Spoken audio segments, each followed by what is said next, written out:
আসসালামু আলাইকুম, স্বাগত জানাচ্ছি আরটিভির সকালের সংবাদে। পুরো সময় আপনাদের সঙ্গে আছি আমি ফাহমিদা সালাম। শুরুতেই মধ্যপ্রাচ্য সংঘাত প্রসঙ্গ। ইরান ও যুক্তরাষ্ট্রের মধ্যকার বহুল আলোচিত শান্তি আলোচনা শুরু হতে যাচ্ছে আজ। সাম্প্রতিক সংঘাতের পর পাকিস্তানের মধ্যস্থতায় শুক্রবার ইসলামাবাদে এই বৈঠকের আয়োজন করা হয়েছে। এরই মধ্যে পাকিস্তানে পৌঁছেছেন ইরানি প্রতিনিধি দল। মার্কিন নিরাপত্তা ও প্রতিনিধি দলের একাংশ ইতোমধ্যে সেখানে পৌঁছেছেন। এদিকে মার্কিন প্রেসিডেন্ট ডোনাল্ড ট্রাম্পের চাপের পর লেবাননের সঙ্গে সরাসরি আলোচনার নির্দেশ দিয়েছেন ইসরায়েলি প্রধানমন্ত্রী বেনিয়ামিন নেতানিয়াহু। এই দুদেশের যুদ্ধবিরতি আলোচনা নিয়ে আগামী সপ্তাহে একটি বৈঠকের আয়োজন করবে যুক্তরাষ্ট্র। বিস্তারিত থাকছে সামিউল শিহাবের রিপোর্টে। কয়েক দফার পরমাণু চুক্তি আলোচনা ব্যর্থ হওয়ার পর আবারও যুক্তরাষ্ট্রের সঙ্গে আলোচনার টেবিলে ইরান। তবে এবারে কেবল পরমাণু সমৃদ্ধকরণ নিয়ে নয়, সাম্প্রতিক সংঘাতের জেরে মধ্যপ্রাচ্যে শান্তি ফিরিয়ে আনার লক্ষ্যেই পাকিস্তানের ইসলামাবাদে বৈঠকে বসছে দুই পক্ষ। ইরানি প্রতিনিধি দলের হয়ে আলোচনার নেতৃত্ব দিচ্ছেন পররাষ্ট্রমন্ত্রী আব্বাস আরাকচি ও parliament speaker Mohammad Bagher Ghalibaf. তেহরানের পক্ষ থেকে দেওয়া 10 দফা প্রস্তাবের ভিত্তিতে এই আলোচনা পরিচালিত হবে বলে জানিয়েছেন তারা। এতে হরমুজ প্রণালীতে নিয়ন্ত্রণ, নিষেধাজ্ঞা প্রত্যাহার এবং মধ্যপ্রাচ্য থেকে মার্কিন সেনা প্রত্যাহারের মতো বিষয়গুলো রয়েছে। অন্যদিকে মার্কিন প্রতিনিধি দলের নেতৃত্বে থাকছেন ভাইস প্রেসিডেন্ট জেডি ভ্যান্স। এছাড়া বিশেষ দূত হিসেবে স্টিভ উইটকফ এবং জ্যারেড কুশনার এই দলে রয়েছেন বলে জানা গেছে। মধ্যস্থতাকারী হিসেবে পাকিস্তানের প্রধানমন্ত্রী শেহবাজ শরীফ, পররাষ্ট্রমন্ত্রী ইসহাক দার এবং সেনাপ্রধান ফিল্ড মার্শাল আসিফ মনির এই আলোচনায় সরাসরি যুক্ত থাকবেন।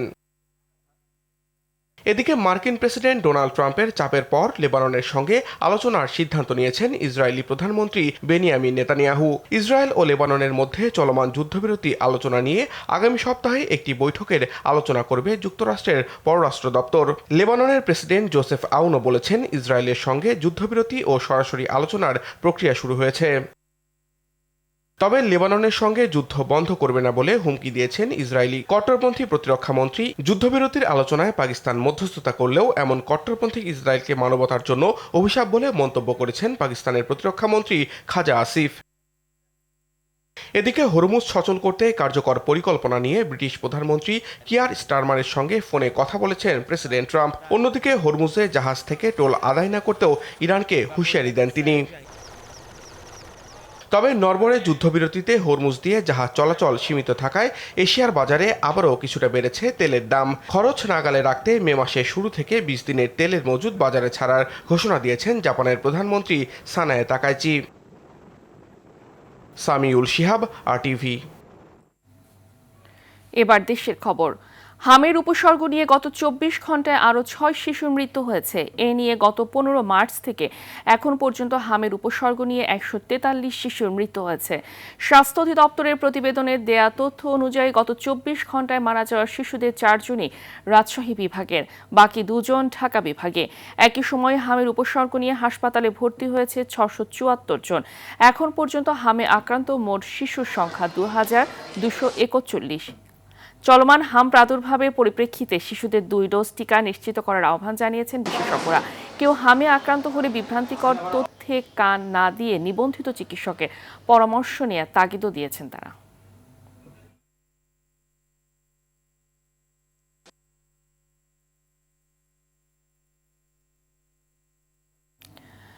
দর্শক, এই মুহূর্তে মহাখালী বিশেষায়িত কোভিড হাসপাতালে রয়েছে সহকর্মী বিপুল দেব রায়। সরাসরি যুক্ত হচ্ছি সেখানে। বিপুল, হামে রোগীদের সংখ্যা কেমন দেখতে পাচ্ছেন ওখানে, আর সেই সাথে আরো জানাবেন যে এই পর্যায়ে এসে চিকিৎসকরা এখন কি বলছেন?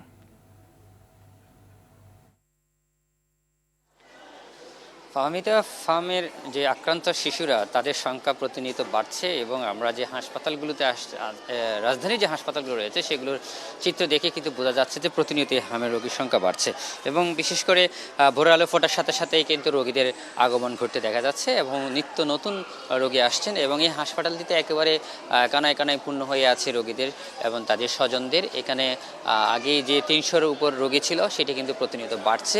এখানকার চিকিৎসকরা আমাদেরকে জানিয়েছেন বা এখানকার হাসপাতালের দায়িত্বরত যারা কর্তৃপক্ষ রয়েছে তারা বলছেন যে আসলে হামের রোগীর সংখ্যা প্রতিনিয়ত বৃদ্ধি পাচ্ছে। যে পরিমাণ এখান থেকে সুস্থ হয়ে বাড়ি ফিরছেন তার চেয়ে বেশি সংখ্যা হারে কিন্তু রোগীর আগমন ঘটছে।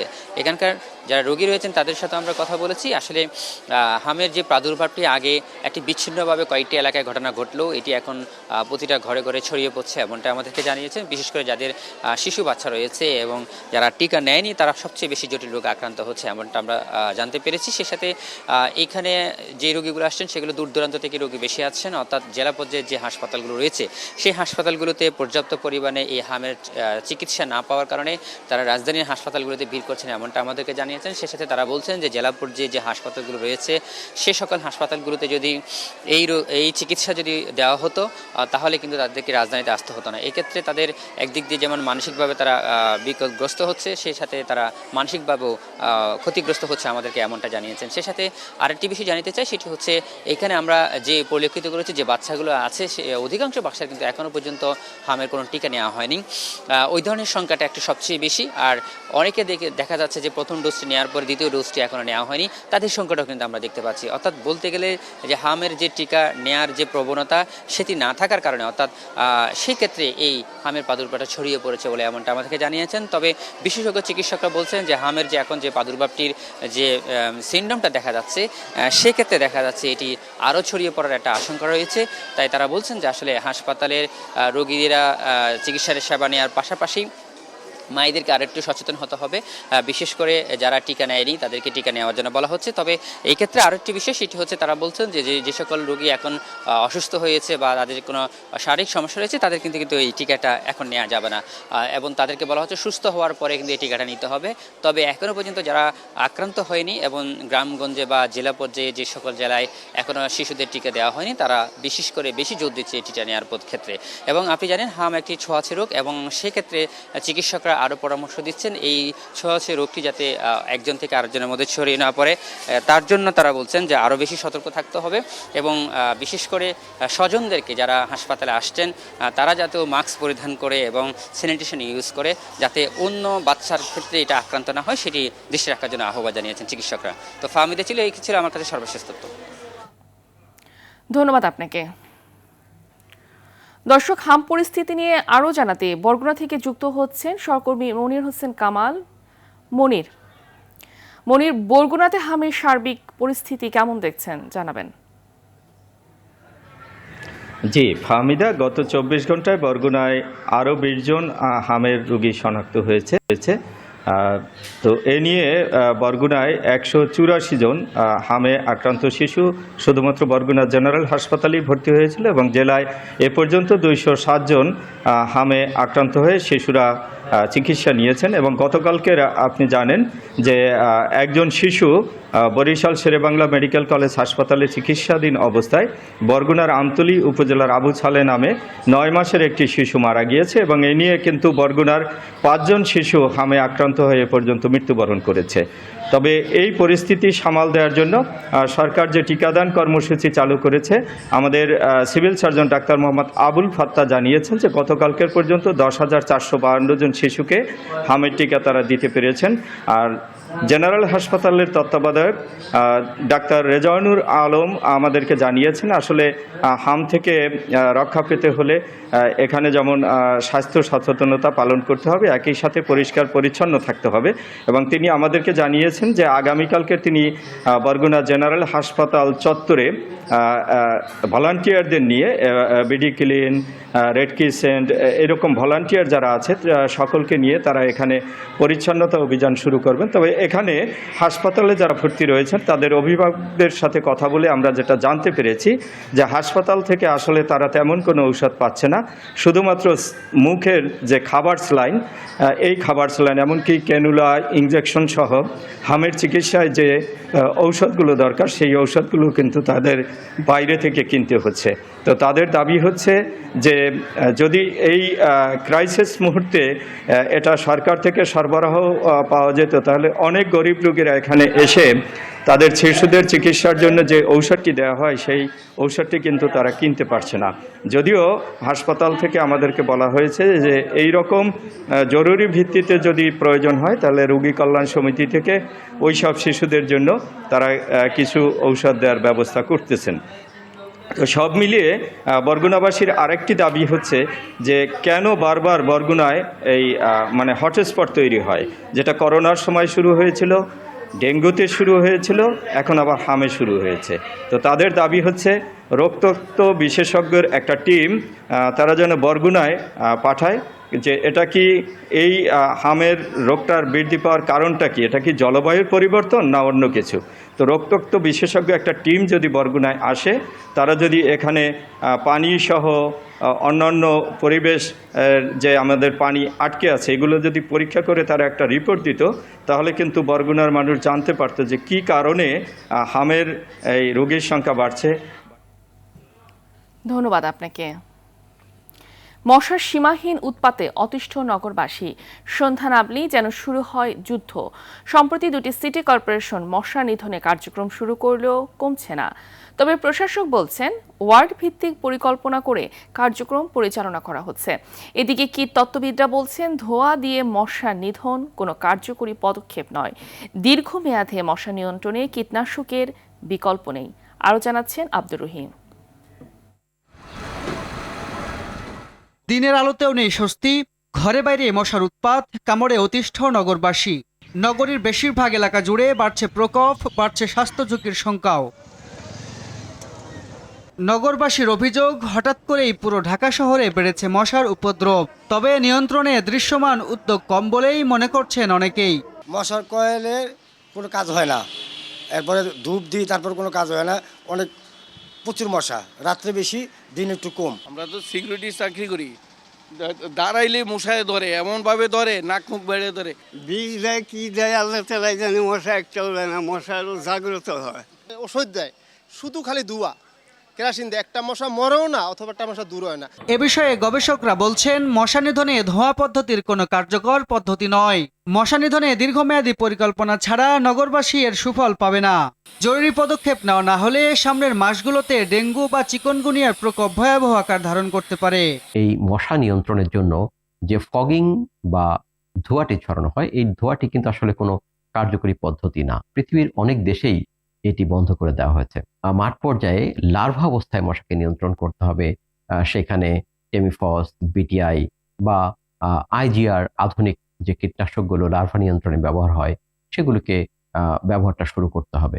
এদিকে সিটি কর্পোরেশন বলছে তাদের কার্যক্রমে কোনো ঘাটতি নেই। ওয়ার্ড ভিত্তিক কমিটি করে নিয়মিত মনিটরিং করার কথা জানালেন দক্ষিণের প্রশাসক। যে জায়গায় মশকটা উৎপাদন হয় সেই উৎপাদন কেন্দ্রগুলোকে নষ্ট করা, এবং সেটার জন্য অলরেডি প্রোগ্রাম দেওয়া হয়েছে, এবং এই প্রোগ্রামগুলোকে কার্যকর করার জন্য 10টা টিম করা হয়েছে, এবং তারা এটা রাউন্ড দি ক্লক 24 আওয়ার্স তারা এটাকে খবর রাখবে, কোথায় কি হচ্ছে, কোথায় কাজ হচ্ছে কি হচ্ছে না। শুধু মশা নিয়ন্ত্রণে নয়, ঢাকাকে গ্রিন সিটি, ক্লিন সিটি হিসাবে গড়তে কাজ করছেন বর্তমান প্রশাসকরা। আব্দুর রহিম, RTV, ঢাকা। মধ্যপ্রাচ্যে যুদ্ধ শুরুর পর জ্বালানির বাজারে অস্থিরতা তৈরি হয়। বিশ্ববাজারে জ্বালানি সরবরাহ কমে যায়, বেড়ে যায় দাম। সেই অস্থিরতার প্রভাব পড়ে বাংলাদেশের বাজারেও। তেলের সংকট হতে পারে সেই চিন্তায় বাংলাদেশের তেলের পাম্পে দেখা যায় দীর্ঘ লাইন। ঘণ্টা পর ঘণ্টা লাইনে দাঁড়িয়ে জ্বালানি তেল সংগ্রহ করেন সংশ্লিষ্টরা। যদিও যুদ্ধ পরিস্থিতি থেমে গেলেও এই তেলে বাজারে স্বস্তি আসতে আরও সময় লাগবে বলে জানিয়েছে বিশেষজ্ঞরা। রাজধানী সহ সারা দেশে এখনও তেল পাম্পগুলোতে দেখা যাচ্ছে দীর্ঘ লাইন। পাম্প মালিকরা বলছে পর্যাপ্ত সরবরাহ না পাওয়ায় রেশনিং পদ্ধতিতেই তেল বিক্রি করছে তারা।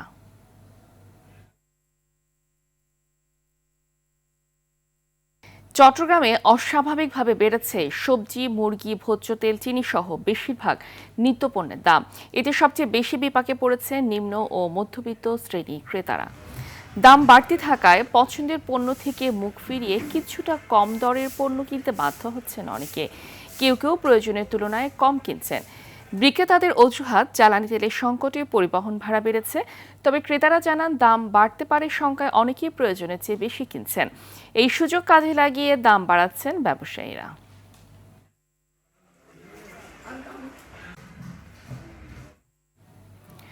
বাজার পরিস্থিতি নিয়ে জানাতে চট্টগ্রাম থেকে যুক্ত হচ্ছেন সহকর্মী সাইফুল মাহমুদ। সাইফুল, দেশে জ্বালানি তেলের নাটকীয়তা, আরেকদিকে চলছে হামের প্রাদুর্ভাব, তো সব মিলিয়ে বাজারে পণ্যের দামের উপর কেমন প্রভাব দেখছেন জানাবেন। জি ফাহমিদা, আসলে যেমনটি বলেছেন বাজারে কিন্তু এটার যথেষ্ট প্রভাব পড়েছে। আমি যদি বলে থাকি আসলে প্রতিটা জিনিসের দামই কিন্তু আসলে খুব উচ্চ মূল্য বিক্রি হতে, শুধুমাত্র ডিমের ছাড়া ডিম বিক্রি হতে ডজন যেখানে ছিল 130 থেকে 35 টাকা, সেই ডিম এখন বিক্রি হচ্ছে কিন্তু 105 টাকাতে। বোঝা যাচ্ছে আসলে ডিম কমেছে। তবে সবজির দাম কেজি প্রতি হয়তো 2-1 টাকা করে বেড়েছে, কিন্তু মাছ মাংস কিন্তু আসলে প্রচুর দামে বিক্রি হতে। বিশেষ করে গরুর মাংস চট্টগ্রামে সবসময় ঊর্ধ্বমুখী, তার ব্যতিক্রম আজকেও হয়নি।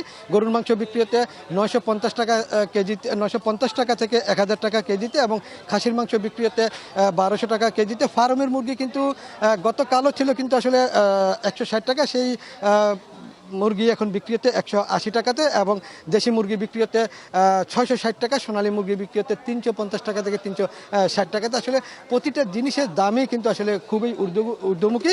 কোনোভাবেই যে আসলে এটা নিয়ন্ত্রণ করা যাবে সেটা কিন্তু বোঝা যাচ্ছে না। এবং একই সাথে মিঠা পানি এবং লবণাক্ত পানির মাছের দামও কিন্তু কেজি প্রতি 150 থেকে 200 টাকা বৃদ্ধি পেয়েছেন বলে ব্যবসায়ীরা নিজেরাই জানিয়েছেন।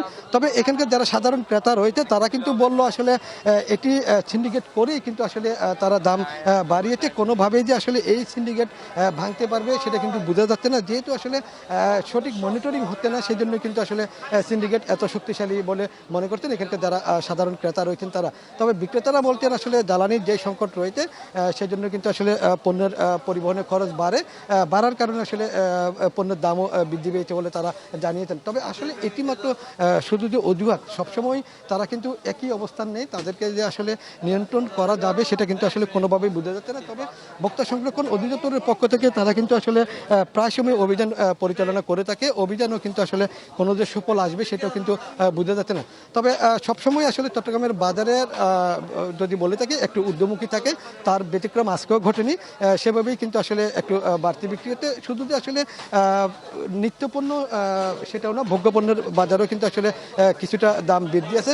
তবে যারা সাধারণ ক্রেতা রয়েছেন তাদের একটাই অভিযোগ, সেটি হচ্ছে যে আসলে যদি এই সিন্ডিকেটকে আসলে নিয়ন্ত্রণ করা না যায় তাহলে কিন্তু কোনোভাবেই যে আসলে এটা আরও যে বাড়বে না সেটা কিন্তু বোঝা যাচ্ছে না। তবে সাধারণ ক্রেতাদের কথা হচ্ছে যে খুব দ্রুত সময়ের মধ্যে যদি আসলে এটি নিয়ন্ত্রণ করতে পারে তাহলে কিন্তু আসলে সরকারের পক্ষে ভালো হবে, যদি না পারে তাহলে কিন্তু বাজার দর আরও বাড়তে পারে বলে মনে করেন।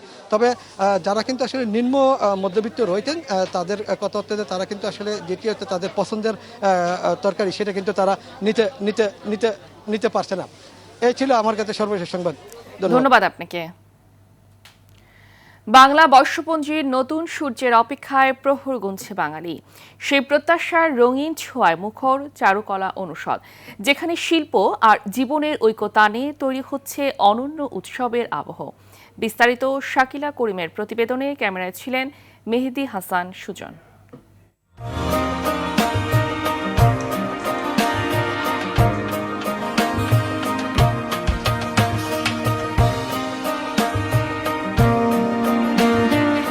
ঢাকা বিশ্ববিদ্যালয়ের চারুকলার আঙিনায় জেগে ওঠে রঙের বিস্ময়। তুলির আঁচড়ে, কাগজের গন্ধে আর স্বপ্ন ভেজা চোখে শিল্পীরা যেন লিখে চলেছেন ঐতিহ্যের গল্প। নান্দনিক সব শিল্পকর্মে ফুটে উঠছে বাঙালির প্রাণ। প্রতিটি মুখোশ, প্রতিটি নকশা কথা বলে সময়ের, কথা বলে শিকড়ের।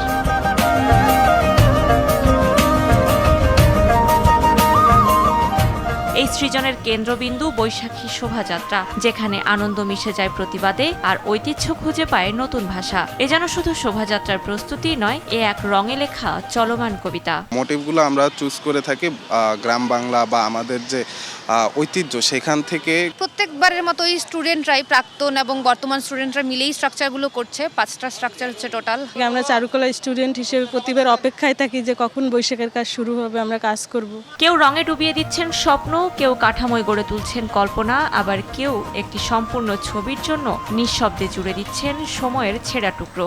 আসলে আনন্দ ছাড়া আসলে শিল্প সৃষ্টি হয়, ভালো লাগে, সবাই মিলে কাজ করি, একটা দীর্ঘ কর্মযোগে কাজ করার একটা অভিজ্ঞতা আমাদের ঝুলিতে সঞ্চার হয়। মূলত আমরা চাই বছরের প্রথম দিনটা সবাই নান্দনিকভাবে উদযাপন করুক। শৃঙ্খলার আবরণে মোড়া এই প্রস্তুতি, তবু ভেতরে ভেতরে এক উচ্ছ্বাসের নদী, যা ছড়িয়ে পড়বে পহেলা বৈশাখের সকালে।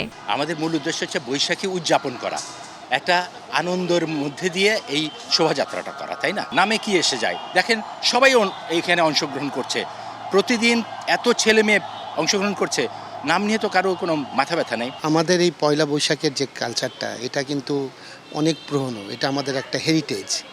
এটাকে বাদ দিয়ে যদি আমরা আমাদের বাঙালি জীবনযাত্রা শুরু করতে চাই তাহলে হবে না।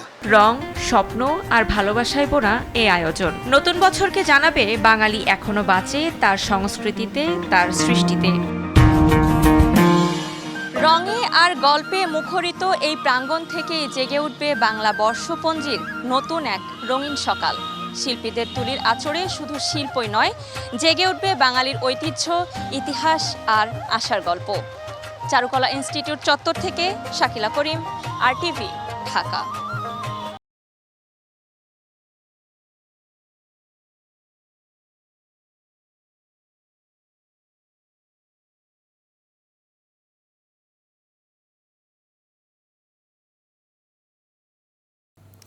আইডিএলসি পরিবর্তনের পথে বাংলাদেশ। জ্বালানি সংকট ও ভবিষ্যৎ প্রযুক্তি নির্ভর শিক্ষা ব্যবস্থার প্রস্তুতি হিসেবে পরীক্ষামূলকভাবে রাজধানী কিছু শিক্ষা প্রতিষ্ঠানে অনলাইন ও সশরীরে ক্লাস পদ্ধতি চালুর সিদ্ধান্ত নিয়েছে শিক্ষা মন্ত্রণালয়।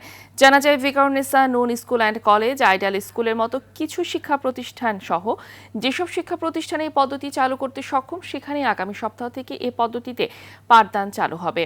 এই সিদ্ধান্ত অনুযায়ী সপ্তাহে 6 দিন ক্লাস হবে, এর মধ্যে 3 দিন অনলাইনে ও 3 দিন সশরীরে ক্লাস হবে। সিদ্ধান্ত অনুযায়ী শনিবার, সোমবার ও বুধবার সশরীরে ক্লাস হবে, আর রোববার, মঙ্গলবার ও বৃহস্পতিবার অনলাইনে ক্লাস হবে। শুক্রবার সাপ্তাহিক ছুটি থাকবে। শিক্ষকরা শিক্ষা প্রতিষ্ঠানের সশরীরে উপস্থিত হয়ে ক্লাস নেবেন। খেলার খবর। ইউরোপা লিগের কোয়ার্টার ফাইনালের প্রথম লেগে বোলোনিয়ার বিপক্ষে গুরুত্বপূর্ণ জয় পেয়েছে অ্যাস্টন ভিলা। স্তাদিও রেনাতো প্রথমার্ধে শেষ দিকে ইউরি টালেনাসের কর্নার থেকে এইচডি কনসাস হেড এগিয়ে যায় ভিলা। দ্বিতীয়ার্ধে ওলি ওয়াটকিন্স ব্যবধান দ্বিগুণ করেন। যোগ করার সময়ে বোলোনিয়ায় একটি গোল শোধ করল এমিলিয়ানো বুয়েন্দিয়ার পাস থেকে বল পেয়ে নিজের জোড়া গোল পূর্ণ করার পাশাপাশি ভিলার জয় নিশ্চিত করেন ওয়াটকিন্স। দিনের অন্য ম্যাচে পোর্তো বিপক্ষে 1-1 গোলের সমতা নিয়ে ফিরেছে নটিংহ্যাম ফরেস্ট।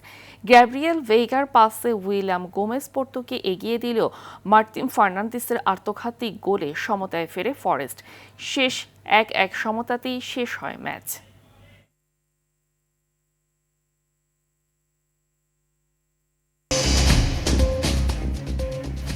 সকালের সংবাদ এ পর্যন্তই। মধ্যাহ্নের সংবাদ দুপুর 12টায় দেখার আমন্ত্রণ রইল। ধন্যবাদ সবাইকে।